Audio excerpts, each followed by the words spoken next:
자, 안녕하세요. 이번 시간은 24페이지죠. 제6장 풍화산물의 이동과 퇴적 이렇게 나와 있죠. 자, 그러면 자, 여기서 우리 이제 모암이 풍화작용을 받아서 모재가 되었다. 그죠? 이 모재가 바로 풍화생수물, 이게 풍화산물입니다. 이게 풍화산물이죠. 그죠? 자, 그러면 이 풍화산물이 이제 이동이 되고 퇴적이 되고 해가지고 이제 토양이 행성이 되겠죠. 자, 그래서 메뉴에 보니까 암석의 풍화산물은 토양이 아니고 아직까지 모재다 이랬지, 그제? 그럼 풍화산물은 모재다 이런 이야기입니다. 이 모재는 제자리에 그대로 남아서 토양이 되거나 중력이나 수력, 풍력에 의해서 운반되어 다른 자리로 옮겨서 토양이 된다 이랬지, 그제? 자, 그러니까 제자리에 그대로 남아서 토양이 되는 것, 이걸 정적토라고 그래. 정적토. 그 자리에 그대로 남아서 토양이 돼요. 정적토. 그 다음에 운반되어서 토양이 된 거, 운반된다. 운적토. 그렇죠? 운반되어 쌓인다. 운적토. 이렇게 얘기를 합니다. 자, 그러면 정적토 하면은, 정적토는 풍화물이 그 자리에 쌓여서 된 토양이다. 메뉴에 나와있죠. 밑줄 쫙 끊어오시고, 정적토의 가장 대표적인 게 잔적토입니다. 그래서 잔적토 1번에 밑줄 하나 끊어오시고, 이것이 대표적인 정적토구나 이렇게 보시면 되고, 그 다음에 운적토. 운적토는 풍화물이 다른 곳으로 운반되어서 쌓여서 퇴적되어서 된 토양이다 이러는데, 자, 운반을 시키는 게 뭐냐? 중력에 의해서 이동되게 됐다. 이게 붕적토입니다. 그럼 1번에 붕적토 보니까 풍화물이 중력으로 말미암아 갱사지에서 미끄러져 내려와 형성된 토지. 중력은 지구 중심에서 끌어당기는 힘입니다. 이걸로 인해서 갱사지의 경우에 미끄러져 내려와 가지고 이동해서 쌓여서 된 토지, 이게 붕적토입니다. 그 다음에 충적토. 충적토는 물에 의해서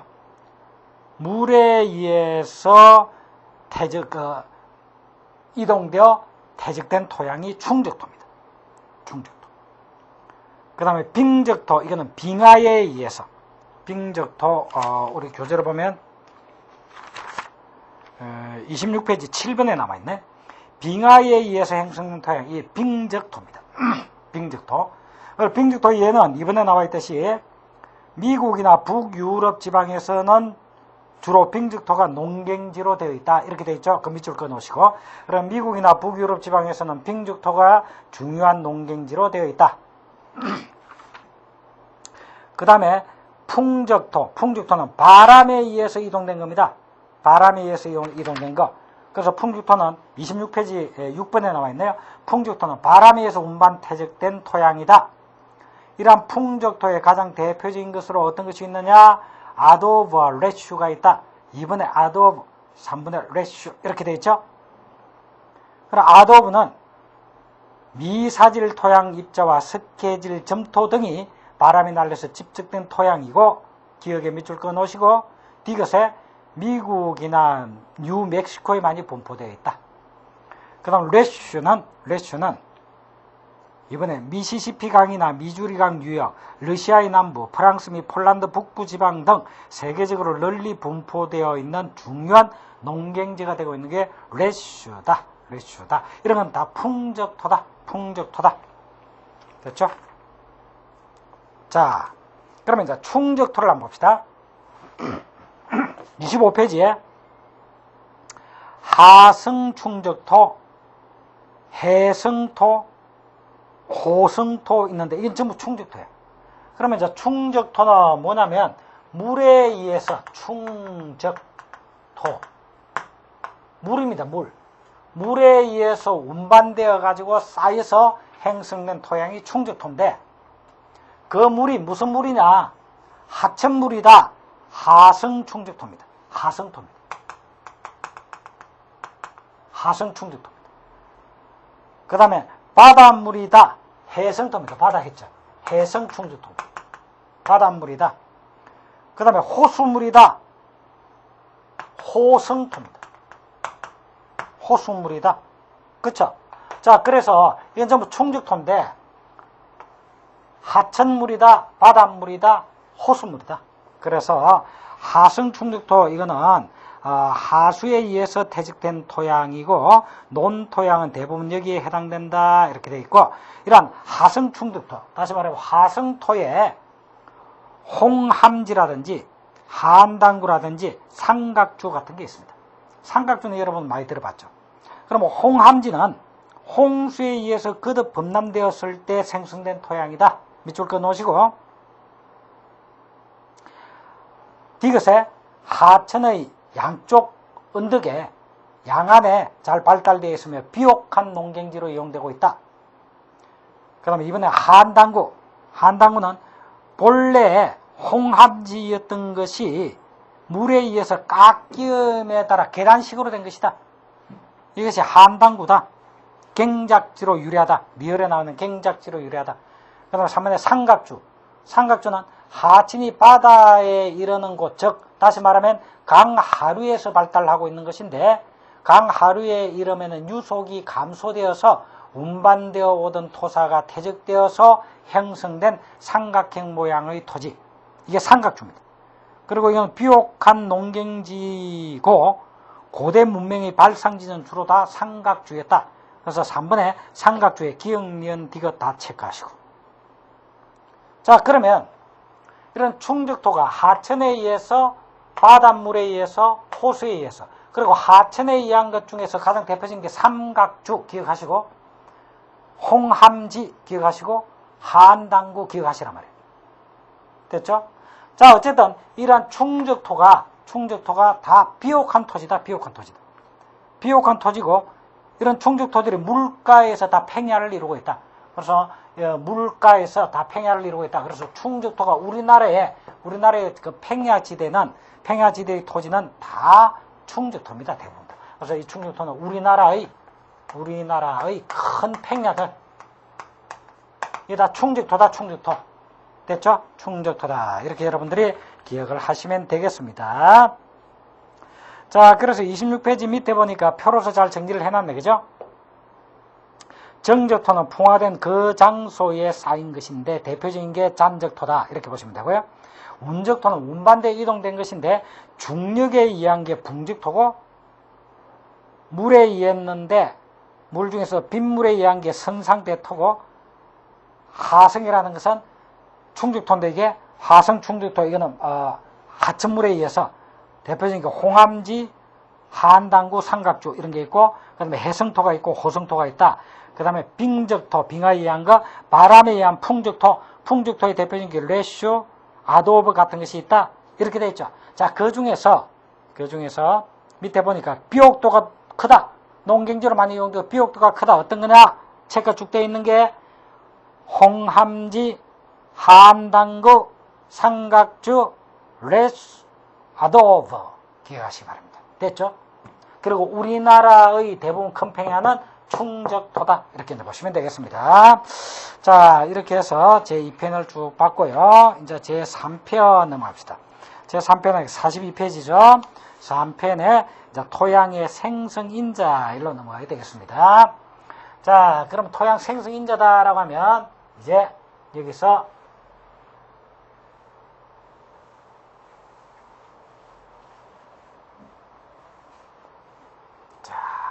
바로 토양 생성작용의 요인, 이걸 말합니다. 요거. 자, 그래서 지금부터는 요 부분을 보자. 토양 생성 요인, 생성인자, 이걸 보자 말이죠. 자, 이러한 토양의 생성인자에는 어떤 것이 있다? 기후라든지, 생물, 식생이라든지, 모재, 지형, 시간의 흐름, 이런 것들이 바로 토양 생성 요인이다. 이렇게 볼 수가 있습니다. 자, 1번은 이제 기후다라고 했는데, 자, 기후가 토양 생성작용에 끼치는 영향은 아주 큽니다.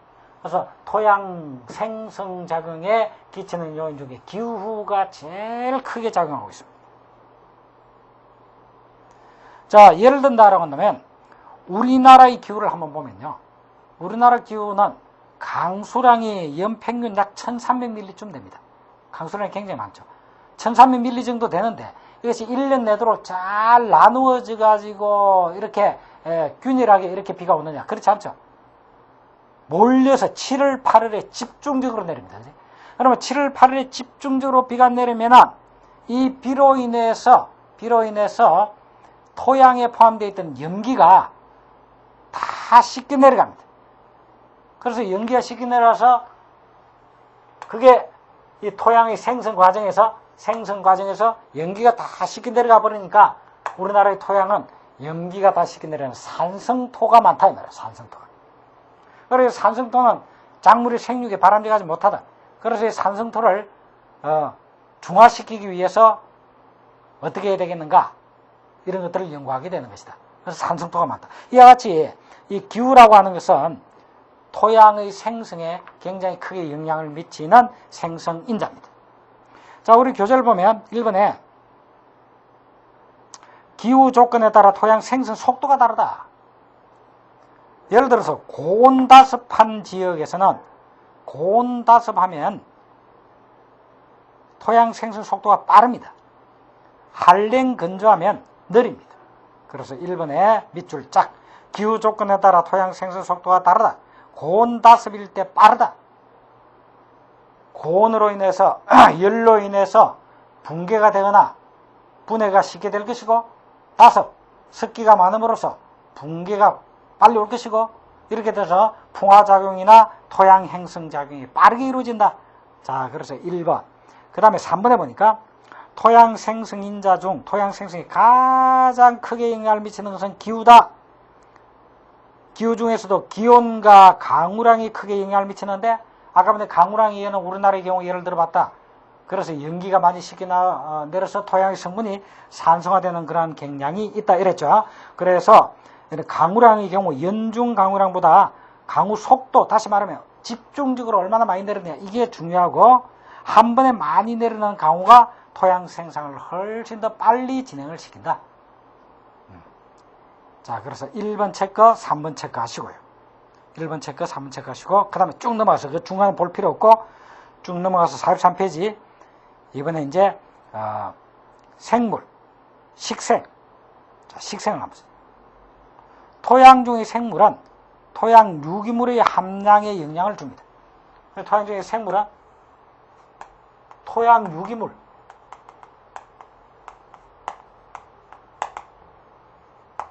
토양 유기물의 함량에 직접적으로 영향을 주는 거죠. 이 유기물이다라고 하는 것은 동식물의 잠재입니다. 그러니까 이 식생이 바로 토양 유기물의 함량에 직접적으로 영향을 미친다. 이렇게 볼 수 있겠죠. 자, 그 다음에 1번에 보니까 식물의 생육은 토양의 풍화 및 토층의 분화와 큰 관계가 있다. 즉, 토양 중에서 물을 흡수함으로, 식물이 물을 흡수함으로 물의 운동과 용해물의 분포에 영향을 미치고, 뿌리는 땅속으로 들어가서 토양을 엉성하게 만든다. 자, 그러니까 이 토양이 생성되는 과정에서 식생이라고 하는 것이 바로 식물의, 예를 들면 식물이 토양에 뿌리를 받고 있습니다. 자, 뿌리가 이렇게 쭉 토양 밑으로 뻗어 있기 때문에 토양이 굳어지지가 않아요. 굳어지지가 않고 엉성한 행태를 띠게 되는 것이고, 그죠? 그 다음에 토양 중에 있는 물을 흡수하게 되기 때문에 물의 운동과 용해물의 분포에 역시 영향을 끼친다. 뿌리에서 물을 흡수해 당기기 때문에 토양의 수분의 분포에도 영향을 미친다. 이런 이야기입니다. 분포에 영향을 미친다. 이렇게 볼 수 있고, 거기까지 밑줄 꺼 놓으시고, 그다음에 그 다음 줄 오른쪽에 뿌리가 분비하는 유기산, 그리고 이산화탄소 등은 토양 염기 용해와 가수분해를 촉진하는 작용을 한다. 뿌리에서 유기산이나 CO2 같은 것을 분출합니다. 그러면 유기산이나 CO2가 나오면 이것이 바로 가수분해 작용을 촉진시킨다. 그럼 토양의 가수분해가 이루어지면 바로 풍화작용과 토양 생성작용을 촉진하는 그러한 작용을 한다. 이런 얘기죠. 그 다음에 3번에, 자, 그러면 이런 식물을 볼 때 그 식물이 한렵수냐 침렵수냐. 자, 둘째 줄에 3번의 둘째 줄 보니까 한렵수의 낙엽은 침엽수의 낙엽보다 다량의 양분을 함유하고 있으므로 생성된 토양의 비옥도가 더 크다. 이렇게 돼 있지. 자, 그래서 활엽수의 낙엽은 침엽수의 낙엽보다도 양분을 더 많이 함유하고 있어. 그래서 활엽수가 식생되고 있는 이런 토양의 경우가 비옥도가 더 높다. 그래서 활엽수의 낙엽은 침엽수의 낙엽보다 다량의 양분을 함유하고 있으므로 생성된 토양의 비옥도가 크다. 거기까지 밑줄 쫙 그으시고요. 그 다음에 4번에 쭉 내려 4번에 보니까 활엽수와 초원의 부식은 중성이고 침엽수의 부식은 산성을 나타낸다. 그래서 토양 반응을 볼 때 활엽수가 자라고 있는 그러한 위치에서는 이 활엽수가 부식됐다라고 할 때 그 활엽수의 부식물은 중성을 띱니다. 그러나 침엽수의 경우에는 산성을 띱니다. 그래서 활엽수는 중성, 침엽수는 상성을 띈다. 밑줄 쫙 그어놓으시고요. 됐죠? 자, 그 다음에 모재는 풍화 생성물입니다. 이 풍화 생성물의 물은 토양 생성작용의 하나의 요인이 되는 것이다. 자, 그러면 모재에 따라서 토양 특성이 다 달라집니다. 모재에 따라 토양 특성이 달라지죠. 우리나라의 경우는 전국 대의 약 3분의 2가 화강암이라고 그랬죠. 화강암과 그리고 이 화강암이 변해서 된 변성암인 화강펜마암이다. 그리고 우리나라 토양은 이런 화강암과 화강펜마암이 모재를 구성하고 있다. 그죠? 그래서 화강암이나 화강펜마암이 모재를 구성하고 있기 때문에 결국 토양의 알갱이가 많고 갈색을 띈다. 토지 자체가 갈색을 띠는 것은 바로 이런 모재 때문에 그렇다. 이렇게 보시면 됩니다. 자, 그 다음에 네 번째로 지행. 자, 지행을 보죠. 지행은 토양 침식에 영향을 줍니다. 그렇죠? 토양 침식에 영향을 줍니다. 자, 45페이지 1번에 보니까 갱사지는 지행으로 봐서 갱사지와 팽지. 갱사지는 토양 침식 정도가 훨씬 심할 겁니다. 팽지보다. 그래서 갱사지는 침식 작용이 심하여서 미세한 입자는 유실이 되고 비교적 거친 입자만 남아서 토양 생성이 팽지보다 늦고 토심이 얕다. 그래서 갱사지는 침식 작용이 심하여서 미세한 입자들은 다 흘러내려가 버리고 비교적 거친 입자만 남고 그리고 토양 생성이 그만큼 늦고 토심이 낮다. 토심이 낮다. 그 다음에 이번에 팽지는 미세한 입자가 퇴적이 된다. 팽지는 미세한 입자가 작은 입자가 퇴적이 된다 보니까 결국 식질 토지가 형성된다. 식질이다라고 하는 것은 점토질의 함량이 상당히 많은 겁니다. 그래서 식질 토양이 생성이 되고 이러한 토지를 반청토라고도 한다. 그래서 팽지에서는 이런 식질토가 형성이 되는데 팽지에 형성된 이러한 식질토를 반청토라고도 한다. 플란노절 반청토라고도 한다. 자, 거기까지 밑줄 것이고요. 자, 그 다음에 5번에 인위적 영향. 이 외에도 인위적인 영향도 역시 토양 생성에 영향을 미친다. 그래서 사람이 벌채를 한다라든지, 그죠? 또는 갱작을 내서 땅을 갈고 엎는다든지, 그죠? 자, 이런 등등은 전부 다 토양의 구조의 변화를 가져오게 하고 토양 생성에 영향을 미친다. 그래서 이런 인위적 영향도 토양 생성 요인이 된다. 토양 생성에 요인이 된다. 그 다음에 시간. 자, 이와 같이 모재가 토양으로 만들어지는 토양 생성 작용은 하루아침에 이루어지는 게 아닙니다. 시간이 걸립니다. 그래서 시간에 2번에 보니까 토양은 각종 토양 생성 인자의 조합에 의해서 이런 것들이 조합에 의해서 결국 토양이 생성될 것인데 조합에 의하여 생성이 되는데 환경과 평행을 이룬다라고 하는 말은 이렇게 생성이 되면서 토양이 생성되어 나가면서 그 상태가 유지되려고 하는 힘이 작용될 때가 평행되어 있는 거예요. 그러나 환경과 평행이 된다라는 말은 그런 토양이 생성되어서 어떠한 토층, 단면, 어떠한 단면 구조를 이뤘을 때 그 상태가 유지되려고 한다. 이렇게 될 때 이제 독특한 단면 형태가 나타나게 돼서 토양이 행성이 되는데, 그렇게 되기는 시간이 많이 걸린다. 그래서 상당한 시간의 흐름이 필요하고, 자, 그렇게 해서 행성된 토지는 성숙된 토양이다. 성숙 토양이다. 이렇게 얘기합니다. 성숙 토양 또는 완숙 토양이다. 이렇게 얘기를 하는 거죠. 그래서 이번에 밑줄 짝, 토양은 각종 토양 생성 인자의 조합에 의하여 그 환경과 평행을 이루게 되면 그의 독특한 단면 형태가 나타나는데, 이와 같은 토양을 성숙 토양이라고 한다까지 밑줄 짝 것이고, 3번에 그렇게 되지 못하고 토양 생성 과정의 초기에 있는 토양은 성숙되지 못했으니까 미숙 토양이라고 한다. 그래서 미숙 토양 밑줄 딱 껴 놓으시고, 됐죠? 자, 이렇게 해서 토양의 생성 인자들을 쭉 봤습니다. 생성 인자들을 쭉 봤다. 자, 그 다음에 50페이지로 넘어가서, 자, 그러면 이제 토양의 생성 작용을 한번 봅시다. 토양의 생성 작용이다라고 해가지고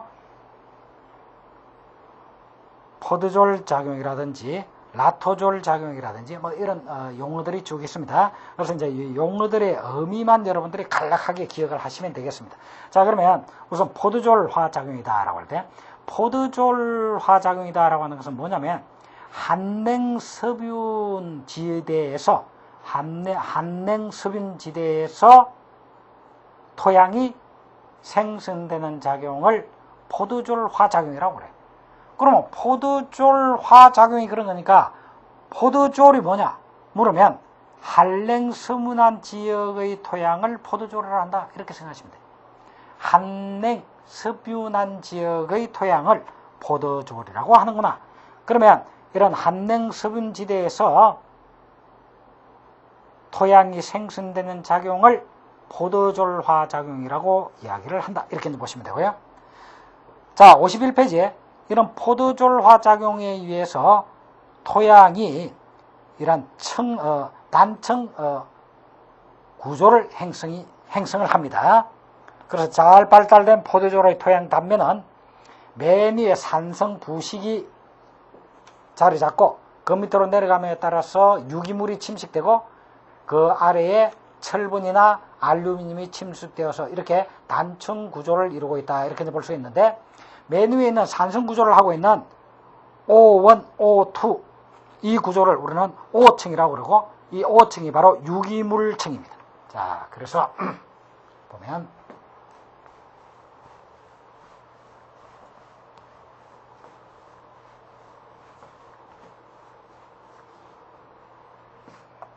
맨 위에 구성되어 있는 층을 우리는 O층이다. 그리고 이걸 유기물층이다, 이렇게. 자, 이 유기물층도 O1, O2 이렇게 또 분리하기도 합니다. 자, 그 다음에 그 아래에 있는 층이 A층입니다. A층은 A1, A2 이런 식으로 되어 있죠. 그래서 A층. 이 A층은 용탈층이다, 이렇게 이야기합니다.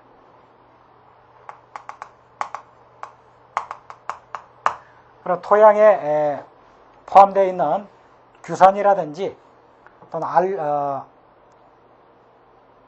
규산이라든지 또는 산화철이라든지 반토라든지 또는 칼슘 이온이라든지 마그네슘 이온이라든지 이런 것들이 용탈된다라고 하는 것은 섞여서 밑으로 내려간다. 그것이 섞여서 내려가는 용탈층이고 A층. 그 다음에 A층 밑에 있는 게 이제 B층인데, 그리고 C층. 자, B층은 이렇게 용탈되어 내려온 것이 쌓여 있는 층이다. 집적층. 쌓여 있는 층이다. 그 다음에 그 밑에 C층은 마지막으로 이제 모재층이다. 모재로 이루어져 있고, 그 모재층보다도 이제 더 아래는 모암층이 되겠죠. 자, 이런 식으로 이제 단층 구조가 잘 형성되는 이러한 토지가 포도조리다. 그래서 이제 포도조리다라고 하는 것은 한랭섭연한 지역의 토지고, 포도조는 한랭섭연한 지역의 토양이고,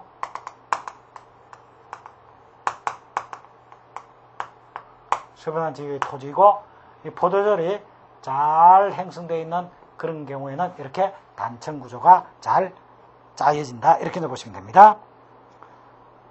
자, 그 다음에 51페이지에 라테라이트 화작용 이런 데 이거는 라토졸 화작용이다. 이렇게 라토졸 화작용이다. 이렇게 돼요.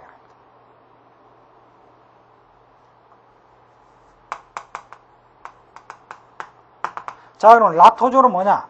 이는 고온 다우 열대기후에서 고온, 그리고 다우, 비가 많이 온다. 고온 다우 지역이다.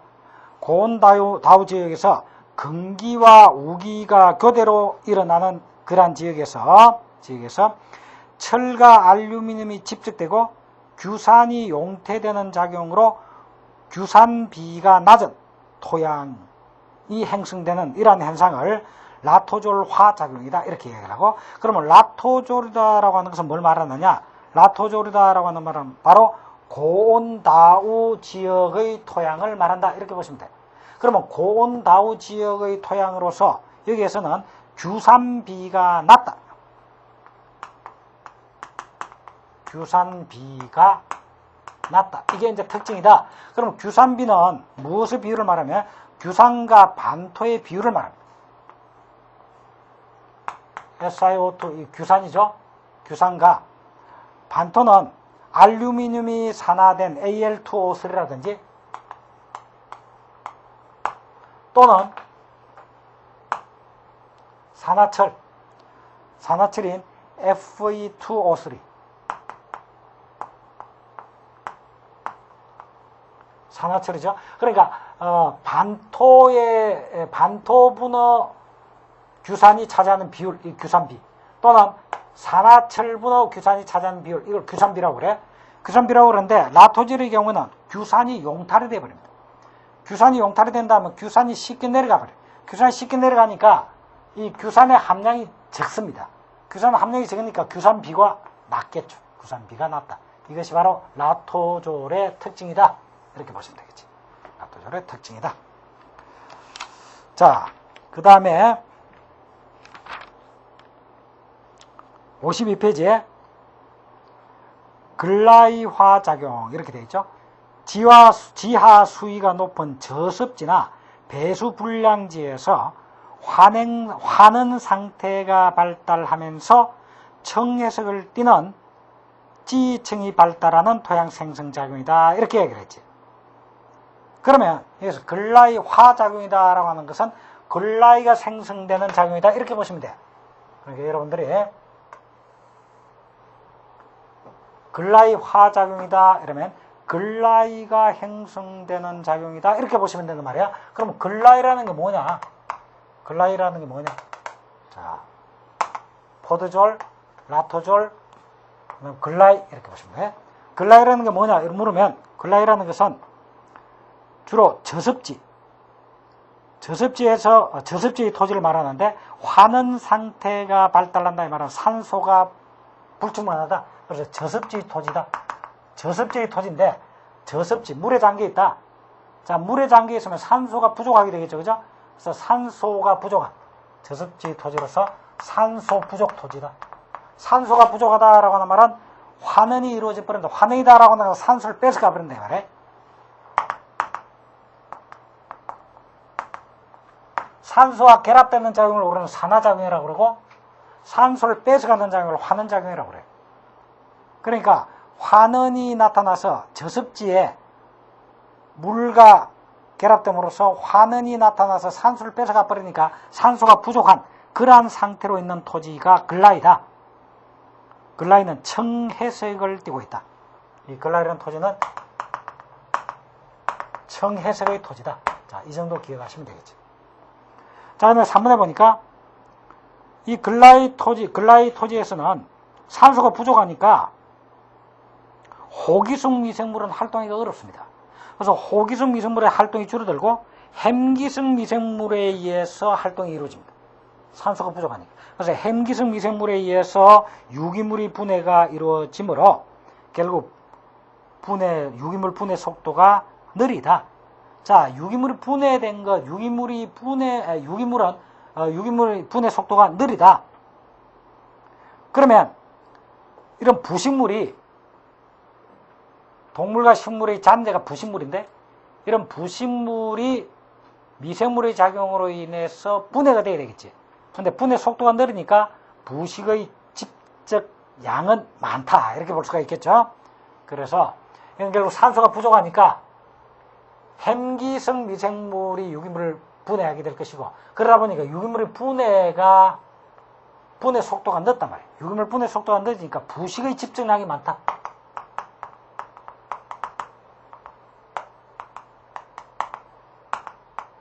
이렇게 볼 수가 있습니다. 이게 글라이드. 자, 그래서 글라이드에서는 이 정도 정리하시고요. 그 다음에 이제 부식 집적 작용이다라고 했는데, 1번에 지대가 낮은 습한 곳이나 물 속에서 유기물의 분해가 억제돼서 부식이 집적되는 이런 현상을 부식 집적작용 또는 이탄 집적작용이라고 한다. 그 다음에 53페이지에 석회화 작용은 건조한 지역에서 칼슘이나 마그네슘 등의 탄산염의 행태로 토양 전체가 집적되는 작용이다. 그러니까 칼슘이 산화가 된다 또는 마그네슘이 산화가 된다, 칼슘이 산화가 된다, 마그네슘이 산화가 된다, 이렇게 해서 석회화되어 있는 이러한 그러한 토양으로 바뀌는 것을 우리는 석회화 작용이다 이렇게 얘기합니다. 그 다음에 염류화 작용이다라고 하는 것은 가용성 염류가 토양에 집적되는 현상이다. 그래서 염류화 작용이다라고 하는 것은 알칼리성화된다. 토양이 알칼리성화되는 작용을 말한다. 이렇게 볼 수가 있겠죠. 그 다음에 54페이지에 점토화 작용이다라고 하는 말은 이것은 이제 충분한 수분과 적정한 온도에 의해서 점토가 잘 생성되는 작용이다. 점토화 작용이다. 자, 그러면 간단하게 여러분들이 정리를 하면 포도졸화 작용은 포도졸이 생성되는 작용이고요. 라토졸화 작용은 라토졸이 생성되는 작용이고요. 그렇죠? 그 다음에 글라이화 작용은 글라이가 생성되는 작용이고요. 부식 집적 작용은 부식이 쌓이는 작용이고, 석회화 작용은 석회화되어서 집적되는 작용이고, 염류화 작용은 가용성 염류가 토양에 집적되는 작용이고, 점토화 작용은 점토가 생성되는 작용이다. 그제? 그렇게 정리하면 돼. 자, 그러면 포도졸이 뭐냐? 라토졸이 뭐냐? 글라이가 뭐냐? 이것 정도, 이 세 개 정도를 여러분들이 기억을 하시면 되겠다. 이런 이야기입니다. 그죠? 기억을 하시면 되겠다. 됐죠? 자, 이 정도 하시고 쉬었다가 다음 시간 들어가도록 이렇게 하겠습니다. 자, 수고하셨습니다.